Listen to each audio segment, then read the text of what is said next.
এখন আমি চলে এসেছি বর্ষুলের আরও একটা খুব সুন্দর এবং গুরুত্বপূর্ণ ক্লাব, সেটা হচ্ছে বর্ষুল ইয়ং মেন্স অ্যাসোসিয়েশন ক্লাব। আর এবছর যে থিমের উপর এই পূজা প্যান্ডেলটা তৈরি করা হয়েছে সেটা হচ্ছে সংসদ ভবন বা পার্লামেন্ট বিল্ডিং। সংসদ ভবন থিমের পূজা প্যান্ডেল মূলত ভারতের গণতন্ত্রের মন্দিরকে সম্মান জানাতে এবং জাতীয় গর্ব প্রদর্শন করতে তৈরি করা হয়। সংসদ ভবনকে গণতন্ত্রের মন্দির হিসেবে গণ্য করে দেশের শাসন ব্যবস্থা ও গণতান্ত্রিক কাঠামোর প্রতি শ্রদ্ধা জানানোই হচ্ছে এই থিমের মূল উদ্দেশ্য। আমি এই মুহূর্তে এখন চলে এসেছি বর্ষুলের আরও একটা খুব সুন্দর ক্লাবে, আর সেটা হচ্ছে বর্ষুল ইয়ং মেন্স অ্যাসোসিয়েশন ক্লাব।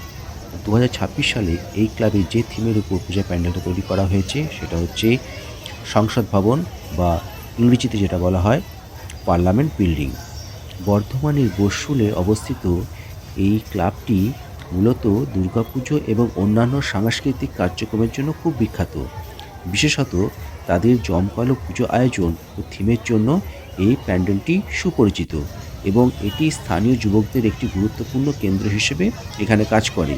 এই ক্লাবটি মূলত বর্ষুল জাগরণী ক্লাবের সাথে সম্পর্কিত, যা বিভিন্ন সাংস্কৃতিক ও সামাজিক অনুষ্ঠানের আয়োজন করে থাকে। প্রতি বছর পুজোর সময় বিভিন্ন আকর্ষণীয় থিম ও আয়োজনের জন্য এই ক্লাবের পূজা মণ্ডপটি খুব বিখ্যাত এখানে। এছাড়া স্থানীয় যুবকদের মধ্যে এর একটি শক্তিশালী সদস্য গোষ্ঠী রয়েছে এবং এটি এলাকার সামাজিক ও সাংস্কৃতিক কর্মকাণ্ডে গুরুত্বপূর্ণ ভূমিকা পালন করে।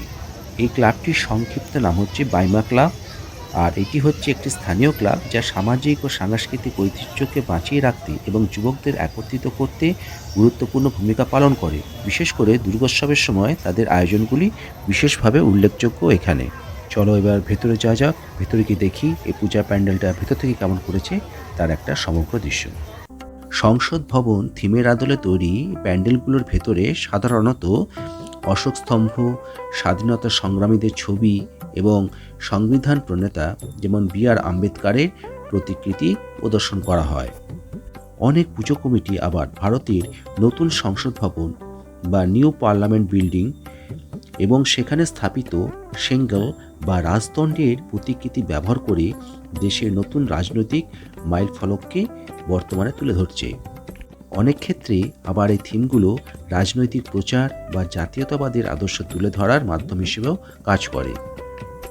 দিল্লি নতুন সংসদ ভবনের আদলে তৈরি মণ্ডপে সংসদে অধিবেশন চলার দৃশ্য ফুটিয়ে তোলা হয়, যা দর্শকদের কাছে সংসদকে জীবন্ত করে তোলে।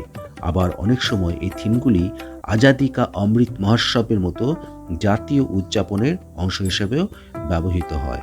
তাই সংসদ ভবন থিম কোনো সাধারণ থিম নয়, বরং এটি দেশের রাজনৈতিক ও গণতান্ত্রিক কাঠামোর প্রতি শ্রদ্ধা জ্ঞাপন এবং শিল্পকলার মাধ্যমে তা জনসাধারণের কাছে পৌঁছে দেওয়ার একটি প্রয়াস।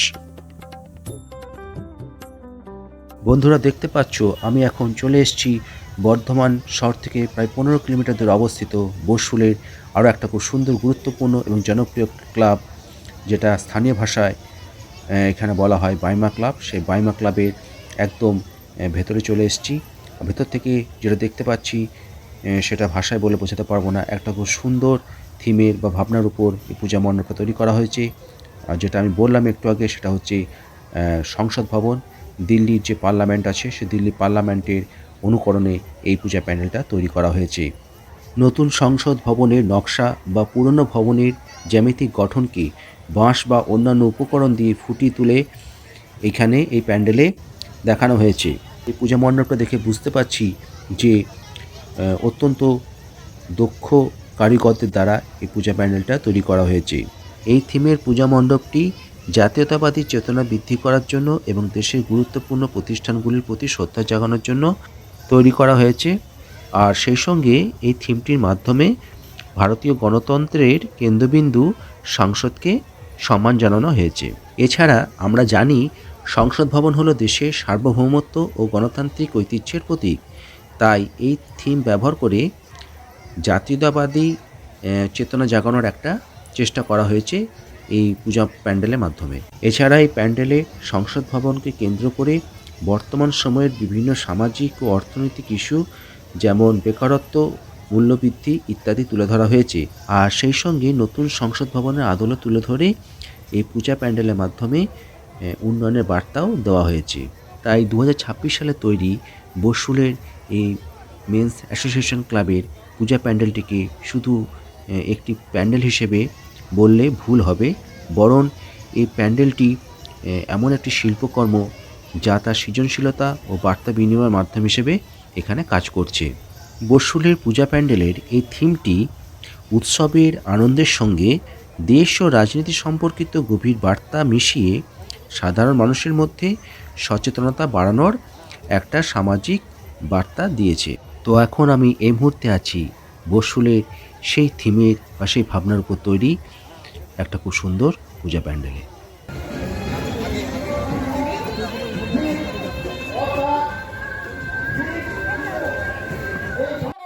ভারতের নতুন সংসদ ভবনকে গণতন্ত্রের মন্দির হিসেবে অভিহিত করা হয়। পূজা প্যান্ডেলে এই থিম ব্যবহারের মাধ্যমে ভারতের গণতান্ত্রিক ঐতিহ্য এবং জাতীয় সংহতির প্রতি শ্রদ্ধা প্রদর্শন করা হয়। সংসদ ভবনের অনন্য নকশা এবং আধুনিক স্থাপত্য দর্শকদের কাছে দারুণ আকর্ষণীয় হয়ে ওঠে। দর্শনার্থীদের নতুন ও রাজকীয় অভিজ্ঞতার স্বাদ দিতে পুজো কমিটিগুলো এই ধরনের আইকনিক ভবনের প্রতিলিপি তৈরি করে। দুর্গাপুজোর প্যান্ডেলগুলো প্রায়শই সমসাময়িক ঘটনার প্রতিফলন ঘটায়। নতুন সংসদ ভবনের উদ্বোধন একটি বড় জাতীয় ঘটনা হওয়ায় এটি প্যান্ডেলের জন্য অন্যতম জনপ্রিয় বিষয় হয়ে উঠেছে। প্যান্ডেলের ভেতরে স্বাধীনতা সংগ্রামী এবং জাতীয় প্রতীকের প্রদর্শনী রাখা হয়, যা বর্তমান প্রজন্মের কাছে ভারতের ইতিহাস তুলে ধরে। নতুন সংসদ ভবন বা নয়া সংসদ বা অন্যান্য গুরুত্বপূর্ণ জাতীয় স্থাপত্যকে পুজোর মাধ্যমে তুলে ধরা হয়, যা দেশের প্রতি ভালোবাসা ও শ্রদ্ধা প্রকাশ করে। কোনো নির্দিষ্ট রাজনৈতিক বা সামাজিক বিষয় নিয়ে আলোচনা বা সচেতনতা সৃষ্টির জন্য এই ধরনের থিম ব্যবহার করা হয়ে থাকে। সাধারণ পূজা মণ্ডপ থেকে বেরিয়ে এসে থিম পুজো একটি শিল্পকলা হিসেবে প্রতিষ্ঠিত হয়েছে, যেখানে স্থাপত্য, ভাস্কর্য, আলোকসজ্জা ও শিল্পের মেলবন্ধন ঘটে। থিম পুজো দর্শকদের মধ্যে ব্যাপক আগ্রহ তৈরি করে, যা বারোয়ারি পুজোর ও জনপ্রিয়তা বাড়াতে সাহায্য করে। এটি একদিকে যেমন ঐতিহ্যবাহী দুর্গাপুজো, অন্যদিকে ঠিক তেমনি আধুনিক সমাজের প্রতিচ্ছবি তুলে ধরে। এই সমস্ত পূজা প্যান্ডেলের মাধ্যমে গুরুত্বপূর্ণ কোনো সরকারি পদক্ষেপ বা নতুন স্থাপত্য উদ্বোধনের ঘটনাকে, যেমন নতুন পার্লামেন্ট ভবন ও সেঙ্গেল ইত্যাদি জাতীয় উৎসবের আঙিনায় জাতীয় গর্ব হিসেবে তুলে ধরা হয়। আবার অনেক ক্ষেত্রে প্যান্ডেলের মাধ্যমে সংবিধানের মূল আদর্শ, মৌলিক অধিকার এবং রাজনৈতিক বিবর্তন সম্পর্কে সাধারণ মানুষকে সচেতন করার একটা প্রয়াস দেখানো হয় এই সমস্ত পূজা প্যান্ডেলের মাধ্যমে।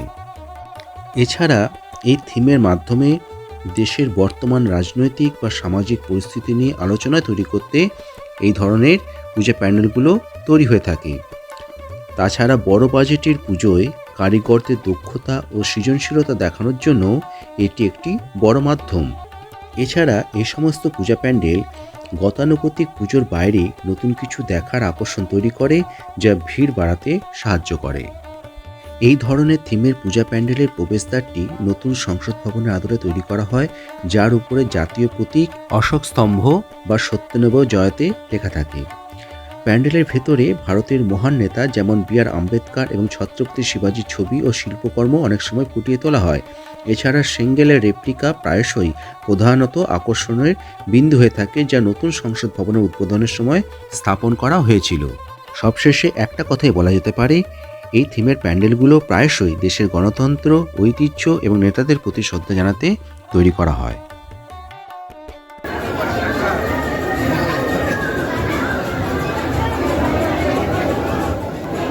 আমি এখন এই মুহূর্তে চলে এসেছি বায়না ক্লাবের পূজা প্যান্ডেলের একদম ভেতরে, আর দেবী দুর্গার সামনে দাঁড়িয়ে আছি।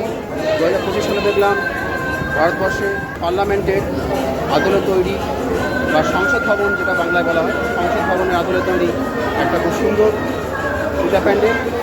একদম ভেতর থেকে দেখালাম পূজা প্যান্ডেলটা কখন কীভাবে তৈরি করা হয়েছে, স্ট্রাকচার কীরকম হয়েছে।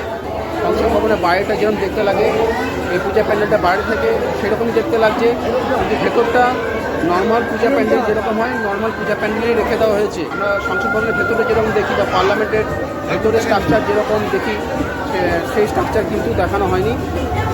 তবে সুন্দর ওপর ছোট্টর উপর একটা সুন্দর পূজা প্যান্ডেল দেখলাম 2025 সালে বাইমা ক্লাবে। এবার আমি চলে যাব আমাদের বসুলের শেষ পূজা মণ্ডপ, আর সেটা হচ্ছে বসুল জাগরণের সঙ্গে পূজা মণ্ডপ।